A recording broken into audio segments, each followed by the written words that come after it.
கனடாவில் பட்டப்படிப்பிற்கு பிந்தைய பணி அனுமதி பத்திரம் மறுக்கப்பட்டதைத் தொடர்ந்து இந்திய மாணவர்கள் நடத்தி வரும் போராட்டம் தீவிரமடைந்துள்ளது. வெளிநாட்டில் கல்வி கற்க வேண்டும் என்ற தனது கனவுக்காக தனது குடும்பத்தினர் பெரும் தியாகங்களை செய்ததாக போராட்டத்தில் ஈடுபட்ட இந்திய மாணவி ஒருவர் உருக்கமாக தெரிவித்துள்ளார். அல்பர்டா மாகாணத்தில் உள்ள போர்ட் டேஜ் கல்லூரியின் பல சர்வதேச மாணவர்கள் உட்பட தங்களது படிப்பை முடித்த பின்னர் பணி அனுமதி பத்திரம் மறுக்கப்படும் சூழ்நிலையை எதிர்கொண்டு வருகின்றனர்.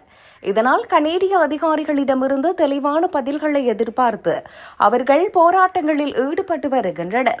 இந்த சம்பவம் பட்டப்படிப்புக்கு பிறகு கனடாவில் தங்களது எதிர்காலத்தை கட்டியெழுப்புவதில் சர்வதேச மாணவர்கள் எதிர்கொள்ளும் பின்வரும் முக்கிய சவால்களை வெளிச்சத்திற்கு கொண்டு வந்துள்ளது. படிப்பை முடித்த பிறகும் தங்கும் உரிமை மறுக்கப்படுவது, பெருந்தொகை டாலர் டியூஷன் பீஸாக செலுத்திய பின்னர் ஏற்படுகின்ற நிதி இழப்பு, உயர்கல்விக்காக குடும்பத்தினர் செய்த சேமிப்புகள் மற்றும் அர்ப்பணிப்புகள் வீணாகும் அச்சம் ஏற்பட்டுள்ளது. போராட்டம் காரணமாக சர்வதேச மாணவர்களுக்கான குடிவரவு விதிகளின் மாற்றங்கள் குறித்த கவலைகள் கனடா முழுவதும் தீவிரமடைந்துள்ளன.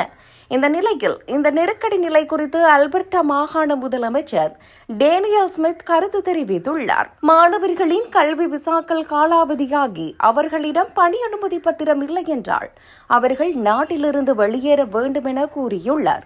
சர்வதேச மாணவராக இங்கு வந்து உங்கள் விசா காலாவதியான பிறகும் உங்களிடம் நிரந்தர குடியுரிமை இல்லை என்றால் நீங்கள் சொந்த நாட்டிற்கு திரும்ப வேண்டும் என்பதே எங்களது நிலைப்பாடு என அவர் குறிப்பிட்டுள்ளார்.